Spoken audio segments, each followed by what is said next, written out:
This is Fictional Problems, the podcast where we discuss all things writing, in association with Speculative Fiction Ireland. In today's episode, we're doing something a little different. We'll be tackling a series of entirely fictional comments and queries from our equally fictional listeners, because sometimes the best way to explore real writing problems is through made-up ones. From unusual plot dilemmas to curious character questions, we'll share our take, insights, and a few strong opinions along the way. Join us. You know, when you hit record, I'm so tempted just to scream. Oh my God! Stop! And we're recording. We're recording. What happened there? Oh, I forgot my safe word. Okay. Well, that's a starting. That's a start. Okay, and 3, 2, 1. Let's go.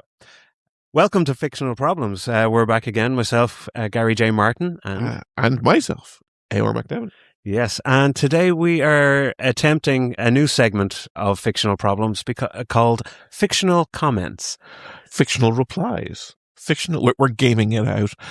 Fictional letters from our fictional listeners. Our fictional listener. Hi, Bob.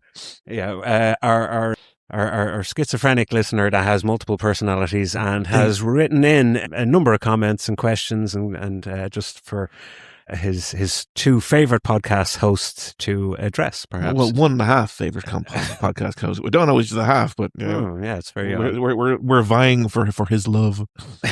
it's a competition, really. Yeah, see how much we can say how much we like this guy. So yeah, we are going to these comments just from straight off the bat are completely fictional and made up by us. Yes, just to get that disclaimer. There are no actual comments. Yeah, but this is it's a sort of it's like rather than doing they're not episode worthy. Actually, they might turn out to be worthy in and of themselves, but they may be a kind of a 5-minute snapshot. So these are the bits and pieces that may have hit the cutting room floor if we had done it in the past. But we are going to do them instead in one large block of discussing smaller issues, demure fictional problems. Exactly. Yeah, we are going to see if this is a format that we want to continue, and also we'll be inviting actual comments from actual listener. Actually, Bob, get right, Bob. Yeah, do we have an email address? I don't know. Well, yeah, I think you can contact the Fictional Problems on Podbean. Oh, awesome! You can leave comments on all of the on either YouTube where you can find Fictional Problems, or on any of the associated platforms like Amazon Music. Sure. Yeah, comments can be made, and we guarantee we will read all the comments. Yes, and we'll take them. Actually, we'll take them to heart. Yeah, actually, it's a good place to start the idea of how have you dealt with comments in the past, or how dealt with feedback in the past. Since I've only read Nigel Gagara in physical form, and is it available in ebook? It's available on ebook, yeah. Okay. It's available as an audiobook. Okay, cool. It's available in ebook, yeah. Grant, have you ever received comments via those mediums? On the audiobook, yes, because the Dreamscape Lore, who put out the audiobook, got listeners to advance. Oh, ARC readers. Kind of ARC listener individuals who gave a review then afterwards for that purpose. But no one in the wild. In the wild, no, I don't think so. Okay. I think I got one comment on Amazon. No, because I know it was 5 stars, but yeah. You mentioned before about a group you met in. It was in Galway. Mm-hmm. Of people who, as in a book club who really, that was a book club based out of, it was Charlie Byrne's bookshop in Galway, where we met, and it's fantasy book club. Really? And they chose to take my book as the book of the month. Awesome. And yeah, I agreed to go down and kind of address questions and kind of field any kind of comments that I could. Yeah, lovely. Maybe hint at the future of the story and where it was going, that sort of thing. Exclusive little reading as well. Cool. All right. I assumed that there was very little negativity in that room. No, there was no negativity in that room. Yeah, it was. So as in, say, comments. They were very nice. They were very kind. I have not. Also, so I I'm the self-publishing one, so it's pretty much all ebooks. And there have been, as in, almost all my books are sitting at 4 stars, which is, I think, and I like whenever I get a 5-star review, I think clearly you have not read other books, because it's like, because it's like saying, admittedly, it should be more than 5 stars. This is statistician in me saying you have to have a larger. That's not a sample number, exactly, because you never. Why 5? Why not 100? Yeah, you either get no review or your minimum review is 1, which means it's actually a 4-star review. Yeah. Anyway, but I think, as long as I hit 4, I'm glad. But there is the occasional nasty comment, and I'm thinking, some of them I'm thinking, that's fair. Yeah, okay, that's fair. Yeah. And some of them I'm thinking, did you actually fucking read the book? But I'm skim through it.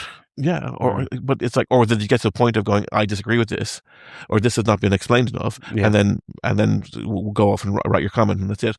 Goodreads is a /bad place if you want to have a long night of the soul, if you want to be really wanting to kill yourself, start reading Goodreads. Because you have a lot of people who are very opinionated. Now, I always caveat by saying that if someone wants to spend time, spend hours of their time reading one of my books, then they get to say whatever they want. Pretty much, it's out there, it's theirs. So I'm talking.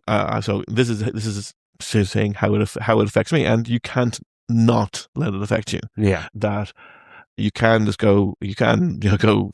Fuck them, and then walk off. Have a walk, and just kind of you process your. But it is a feeling that you have to process. Yeah, I do remember. Well, one particular comment that's like. It's like the reviews that I have for Night of Galgara on Goodreads are all mainly positive. I mean, there's some good points that they've made. Nobody's perfect, but yeah, no. But there was one particular review, and there was a lot of thought put into it. It was a 2-star review. Wow. And then in brackets it was like 2.5. Okay, right. So it's saying an average, but 3 is the average. It was a very well considered review. Right. It was worthwhile to read it. I thought it was very, very well put together critique. Yeah. Some very valid points made. So I was like, okay, yeah, that's it. Even though in the 2-star review they're saying good, strong writing, good characters. They're saying it's a very balanced. So they're telling things that they liked about the book, and then other things they didn't. Again, like I said, completely fair. But spent the time in that. Would you say that the on the balance, did the words match the rating? Like because it's actually, and that in itself, like I imagine is a topic in its own right. What are the things of a novel or things of a story which deserve to take the focus? As in, is it the characters? Is it if someone walks in and reads either our books or any book, if they expect, say, a fast-paced adventure, and they pick up either, say, the slow burner psychological thriller, or they pick up like A Song of Ice and Fire, or they pick up Lord of the Rings, they're not going to get that. No. So it really depends on what that person is looking for at that time. Yeah. So if they say the characters are great, then clearly, if they're putting it a low star, it's like you, again, the statistician in me. I go, if you work a job and you have KPIs, I'm the one who sets them, or I'm the one who can get consulted on how to set them. So it's like, is it 10% of the score here in 20? It's an entire thing we could go on. But so that was a like that. I actually thought the wording used in that review was, by comparison to the rating, I thought it was a lot more positive in what was being said in the review than the rating suggested, weirdly enough. Well, so they're espousing a lot of good things about the book. Yeah. And yet the rating was what it was, which is fine. Which I guess is as the reader gets to decide. Yeah. They're the ones who are often spending the money, often spending the time, because time is the one thing that we have really limited resources of. So if someone's going to spend 17 hours reading one of my books, then it's like, they get to decide, do whatever they want. If they don't, if I didn't do a good enough job for them to get to the end of it, if they did get enough job doing to get to the end, and they have an emotional reaction that is not the one I intended, of disgust, or correct disgust, as in because I could intend disgust, because I've ended more than one book in fucking dramatic fashion. Okay, that then that's on them. That's they have interacted with the text in a hopefully honest way, and maybe it's how they are in their. Even saying this, it feels like an excuse, but it's like we can only interact with art in how we are experiencing at this moment in time. Subjective to the person experiencing it. Yeah, and all valid. Almost. Well, like I say, once there's an honest application of their consideration, I count it as a valid opinion. So yes, we will dive into these fictional comments far away that have not come from anywhere other than the deep recesses of our soul. The abandoned lots and inner city disaster areas of our subconscious. Yes, some have been inspired by other thoughts and other locations, but the ones I contributed to, at least, were done that way. I don't know if you have. No, these are all completely unseen by both of us. We got someone else to write them. That actually would be a good idea. I know you're lying now because I've seen them, or seen a few of them. But that would be a good idea to get someone else. Just real genuine comments from actual listeners. Yes, that would be great. Or no, but even getting your publisher to write up a bunch and could do. Yeah. Interesting.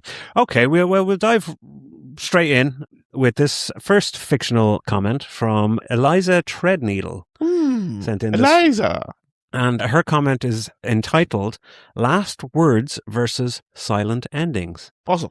Eliza says, not really. Eliza says, Dear hosts, that's us, I've been agonizing over character deaths. Is it more powerful to give a character poignant final words or to have them die off page and be discovered later? Final words can feel theatrical, but silent endings can feel hauntingly real.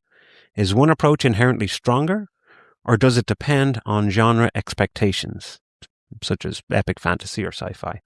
Also, how do you avoid cliches like the overly convenient last confession? Do you want to Thank you, Eliza. Thank you, Eliza, for that owl. They've arrived by owl. Yes. Neural input node and as a subspace wave. Lot came in. They can't take the sky from me. So character deaths. Well, yeah, character deaths. You're always the one that says kill your darlings.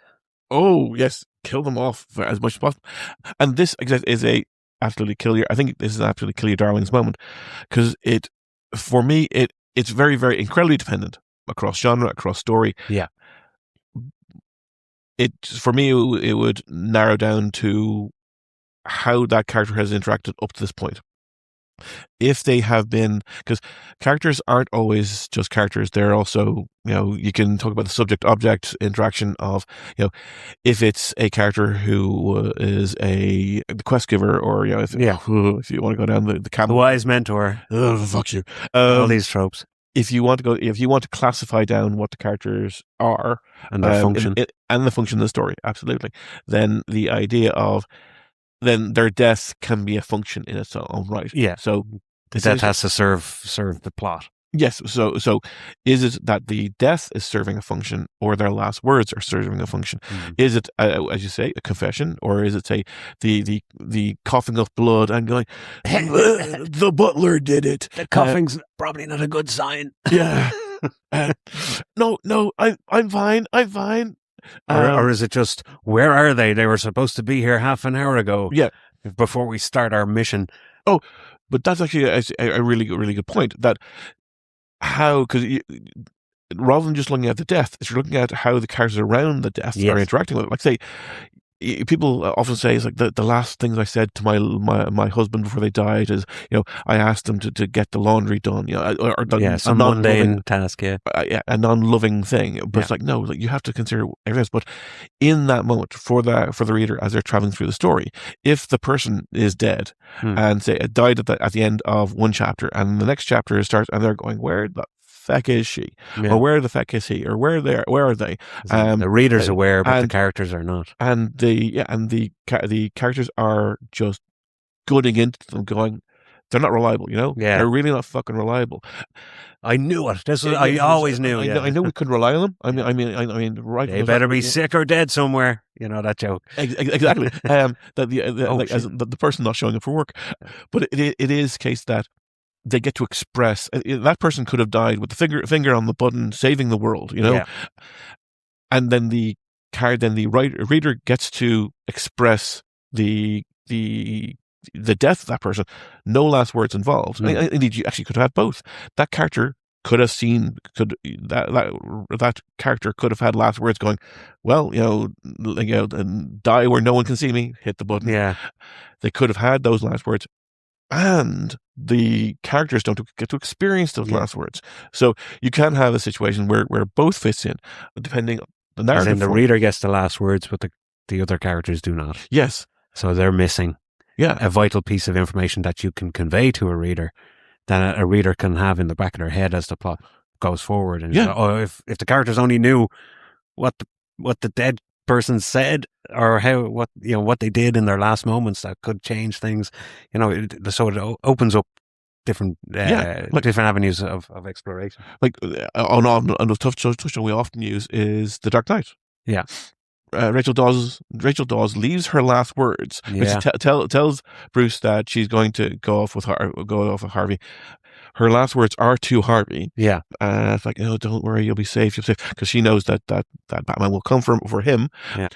That everything's going okay. So that, in a way, Bruce never gets her last words. We do. Yeah. We understand, because Alfred kind of burns the letter. So in that movie, I can't remember if it's flipped in The Dark Knight Rises, but he continues going. Yeah, we would have been together. Yeah, I was going to pick me. Yeah. Yeah. So that is both cases for so.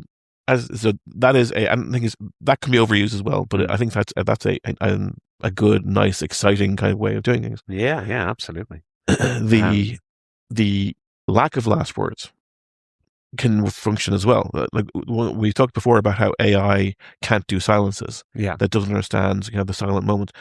This is the silent moment. This is the you get the reader to go, well, would they have been together? You don't know, as in would have. If the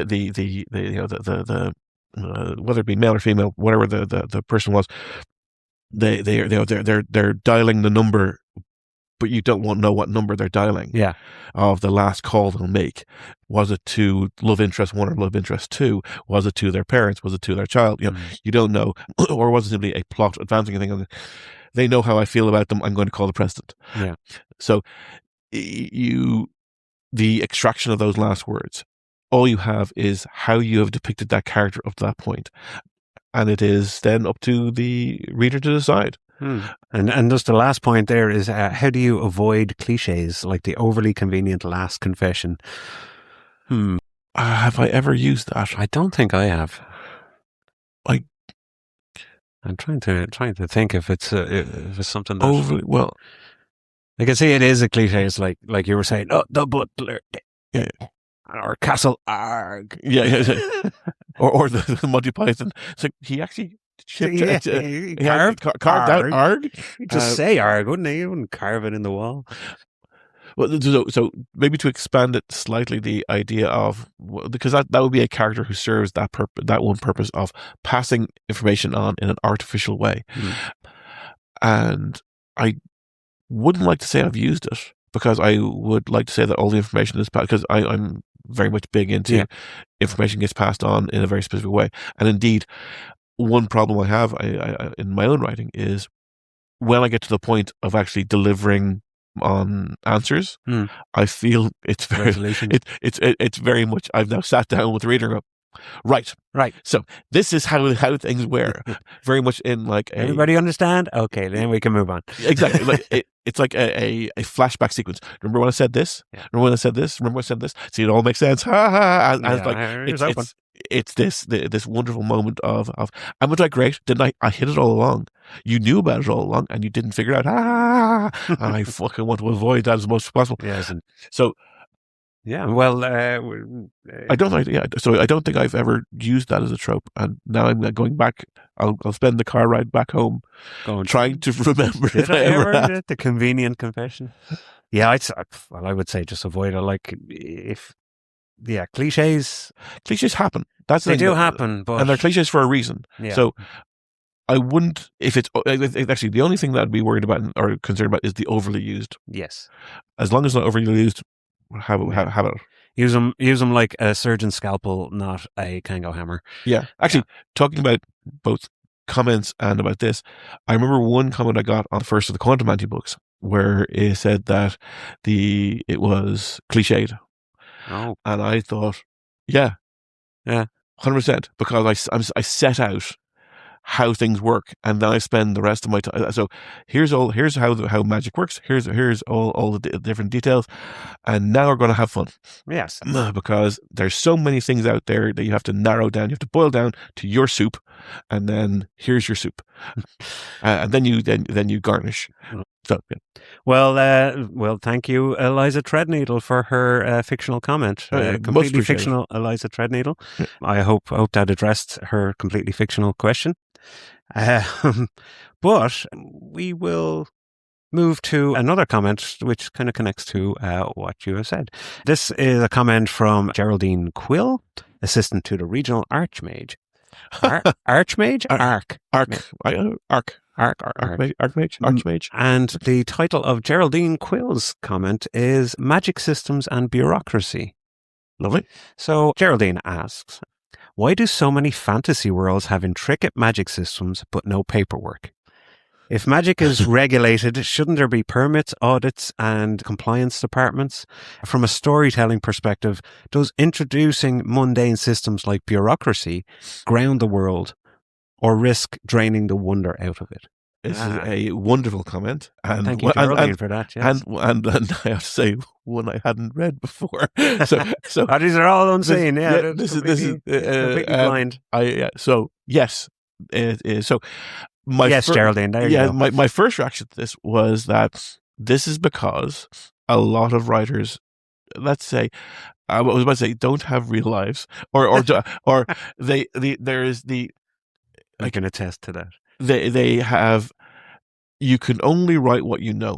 So or within, and then you expand out from there. Yeah. I know a little more about this and a little more about that, and if someone doesn't know about bureaucracy, then they can't write it effectively. There was a review I actually heard this week, this 2-hour review of a book I hadn't read.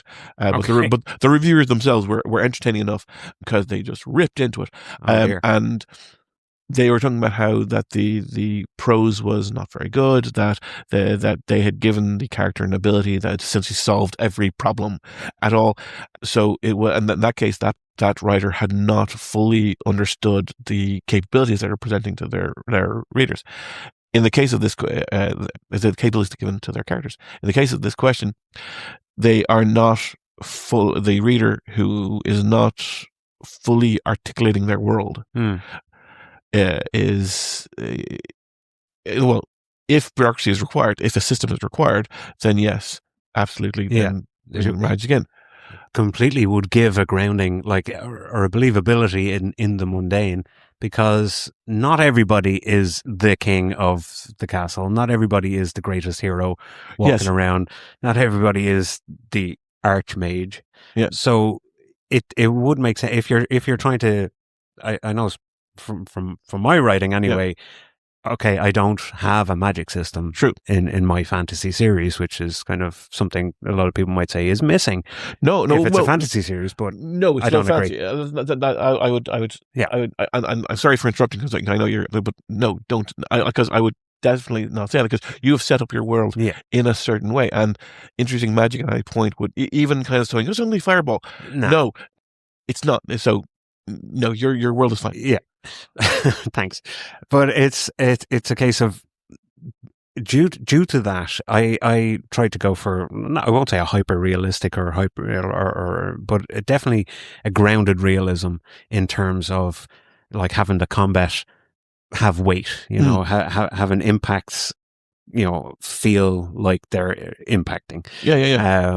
Swinging a weapon is a heavy weapon. Is takes effort. So, and I like the idea of the characters get tired, they get worn down as things go on and keep hitting them left and right. They're dealing with it, they're getting on, but they're they're not coming out of it like, I'll just take a Dungeons and Dragons 8 hours rest and I'm 100% Sure. fine. Yeah. But in terms of kind of the bureaucratic side of things, then it's a case of there are characters that handle the grain and the coin of the city. You know, there is a judicial system that deals with prisoners and criminals. Yeah. There is a crime and punishment element. Like there is a prison system. There is like a city guard that would protect the city. Yeah, all these bureaucratic kind of points. I pay passing comment to. Sure. To give that, so it exists in the world, so the reader goes and gets this sense of this is a well-founded or kind of a well-rounded world that they are dipping their toe into. So they get that feeling, and as far as I would say, if there is some sort of like magic system, as Geraldine asks, it would make sense that there are laws, regulations, rules. Well, someone in charge. No, I wouldn't say that. I would say this. I would say that also that your world is. Actually, go on. I was just going to continue. If magic is widespread enough, right, that it involves enough people to require bureaucracy to maintain it, as in schools or, you know, resources, or, you know, it's part of a daily life. Or if everybody has access to this, then there probably would be someone in charge at some point that would have sat down and put a set of rules on it so it doesn't get abused, so people don't suffer from effects of rogue users or that kind of thing. Like you would think, like when scooters were introduced on the roads, those little e-scooters, it was fine. It was lawless for a long time. And then everyone went, hang on, these things are actually a problem. Yes. So we have to actually define what these vehicles are in law. Yeah. And we have to have laws that relate to the use and proper function and proper use of these things. So you think e-scooters being, you know, modern magic. Okay. Yeah. I see what you did there. But it works without being plugged in anywhere. It's weird. So like, you mentioned the car, for example, if enough people start when the first car users were like chitty bang banging around the place in their brand new vehicle, you know, there wasn't enough of them on the road to require laws to change to protect people. So the point I'm trying to say is, if it's a widespread magic system, as in depending on the number of people, if it's some lowly hermit in a cave somewhere is the only one that has access to magic, then you go, okay, no one knows about it. It's kind of a secret thing. Sure. But if it's a widespread thing, bureaucracy, I have no doubt human beings being the way they are would dive back in and go, okay, we need to regulate this shit. Yeah, and the human capacity is definitely a thing. I would have many points of disagreement there, or at least commentary. So first thing, there's two separate things here. There is, or actually maybe three. One is bureaucracy itself in a world where magic exists, and one is the awareness of that magic, and actually third will be the quality of that magic, hard or soft magic system. If you have from a purely bureaucratic point of view, would magic exist in that? And absolutely, if magic exists in the world, I don't want to reference Harry Potter, but there's at least one bank in that where that's a form of bureaucracy where there is magic elements to it. If magic is so widespread that it can involve people, that people are aware of wizards or people with powers, then yes, it would have a bureaucratic, commercial, financial impact. In my most recent book, one of the characters, they can create any metal at all. So they talked about, so part of the conversation that they have is, well, I can create all this gold and just flood the market. Yeah. And the protagonist's response is, well, basically the antagonists of the story have full control of these markets, so they would watch for this. They have essentially a bureaucratic control over the systems, all systems of the world, including stock market. So if someone goes along and creates a whole container truck full of coltan, for example, or anything that require, as in something that can be sold for a lot, some commodity, exactly, then they'll notice, they might not notice one container. But if you do 10 containers repeatedly, then they'll notice the trend and they'll come and kill you. Something suspicious. Exactly. So, but yes, systems will exist, but then maybe the focus of the book becomes about too much about bureaucracy. Yeah. So then you have the idea of weak magic or people who are weaker at the magic. So you whenever you see, and I'm going to reference what's his name, Patrick Rothfuss, who I think is a fucking terrible writer. Name of the Wind. Don't know if you ever read it. No. He has had 15 years to write the sequel to. He's written 2 books, and he's had 15, 20 years to write the third one, and hasn't got around to doing so. Sometimes I feel I know how he feels. But this is his. This is his. He has other creative avenues, but I think this is he's become the point of actually, I don't want to make it about him, but his first book is actually I've written as a series in reflection of or response to what he wrote, because everything about the world is about money. Okay. Everything is about money. Okay. Success is about money, and I basically wrote the Scriven of Soho series, which is about money, which is essentially about magic money and about owing people and kind of debts and kind of a commercial system, a banking system requires commercialization debt. Of magic. Exactly, requires a debt system. Yeah. And so essentially, I base the story on this sort of thing. Okay. But so it is in that, and kind of inspired from that, is you have people of weaker magical quality or any skill set in the world, whether it be football, for example. Some people will play football, will love football, and will never be Premiership or hobbyists. They'll be strata. So yes, a person who can't create a fireball but can create a candlelight, they're perfect for a lamplighter. Yeah. Okay, and they become becomes a function of the society. Mm-hmm. So yes, you can have your bureaucracy being magically based. The person who has to copy, say, accounting books as accounting ledgers, that always he has the power, or she has the power to create an auto pen. Yeah, but she can't. But they don't have the capacity to do anything more than that. Sure. Or they haven't learned that much. You got to get all grades. Exactly. Yeah. So you have essentially. If you have, and to put your point about schools, a lot of both kind of RP fantasy, kind of, or role playing fantasy, they're almost all of them have, like, say, if you look at Faerun, if you look at D&D, they have specifically named archmagi, and they have those like Mordenkainen, universities and schools, and exactly. So they already have that, and I think it's a failing on that side that they haven't seen. That it's the idea of the world is static. Yeah, but we want the heroes to succeed, and they want the heroes to get old. But the world itself, their kids will grow up, and the armor will be the same, the weapons will be the same. So, is it Strixhaven? Is it a D&D setting that's specifically in a college? I don't know. I think there is a D&D. I might be mistaken here, but I thought there was I don't know why Strixhaven is popping your head. It doesn't sound familiar. Yeah, where it is entirely based around the different schools within a university, I think, or it's kind of set. Yeah, is it Harry Potter-esque? Is it YA? I don't know. Okay. I don't know too many of the details. I just think. But that Harry Potter that has a strata to it as well. Yeah. But the problem with that is it divorces itself from reality. They don't teach history or geography or maths. They're just teaching how to use magic. Which you really need to know how to read. And that's the thing, and that goes back to my first thought about, well, if the writer doesn't have a or is not comfortable, they could have a complete understanding of it, but not comfortable bringing in that story. Yeah. Then, because as soon as you bring in certain, say, bureaucratic elements, then you have to then logically work out.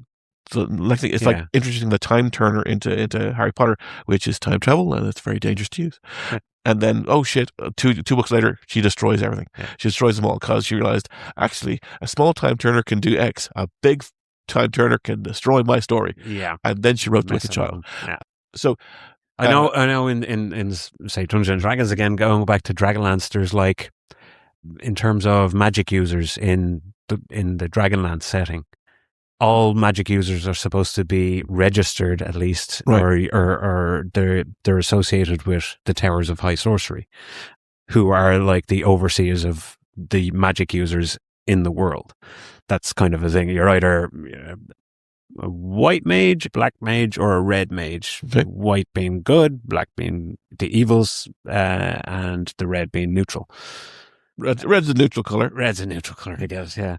So it's like you fall into one of those kind of bureaucratic kind of slots. You're either a good mage, a bad mage, which I always thought was so fundamentally flawed, because if you're who says, I want to be an evil mage and wear a black robe around the place so everywhere I go, people kick me out? Sure. Well, this is the fundamental flaw to the Sorting Hat or to the Divergence series or any of the things any of the YA that says you are one thing. Yeah. Wait, you're special because you can do things. Everyone in the world is more than two things. If you by that simple rationale. Yeah. I think we covered that quite effectively. Yeah. Thank you, Geraldine Quill, the assistant to the regional archmage, for her fictional comment. Gulping up Romeo, going "fuck you," but you can. But when you know Juliet on the balcony is an expression of romance, of love, of longing, but context, context is king, 100%. There was another thing that popped into my head when you were talking there, but Darmok is a wonderful example of even knowing the words, but not knowing their context. Yeah, so it's communication. So the point where etiquette comes to failing is where they haven't even tried, or if you have started to sit down with someone to speak.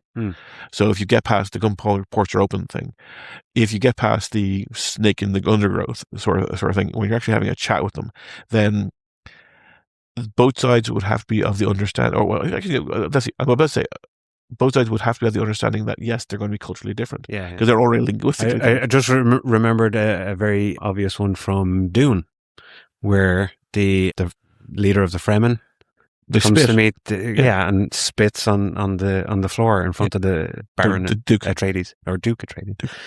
And knives are drawn, and it's like, oh, it's so offensive. And he goes, not to, obviously not to the Fremen. Yeah, that's a sign of giving. 100%. And indeed, but express that out further. Why is it an expressive giving? It's an expression because he is wasting his water, or he's this is like, you're valued enough to me to express my water in this way. So it all comes down to the coaching. So so me saying it's bad writing at the start. Whoa, that was a bad initial take. Well, actually. Okay, well, thank you. One more thing for Dr. Elise. One more thing before we close this off. Because and actually Dune relates to kind of Denis Villeneuve. I've never encountered a sci-fi that he's done which I liked, and I've watched them all many, many times. When he did Arrival, again, time travel, bad thing. We have a comment on time travel coming up, so we'll get, but in that conversation, that's had between the aliens and the human scientists, the scientist translates a word back as weapon. Okay. This is a key plot point. But why, or in what situation would that word have entered the vernacular? Yeah. Because just as you say, Troy lifts up a cup. Is it a cup? Is it hot? Is it carrying? Is it, what is it? And what is a container? You show them a picture of an axe. Yeah. Tool, yeah. A stick, tool, a rock, tool. Did you show them a picture of a gun or a sword or a spear or a nuclear bomb and go, a weapon? Yeah. Why? In your conversations, when you want to have a conversation with someone, would you ever show them the word weapon? Mm-hmm. And that's fundamental to the story. And now they're going, hang on, question. Wait a minute. No, okay. Again, thank you, Dr. Ellipsis. I hope that addressed your completely fictional comment. And I hope your attempts for world domination go very, very well.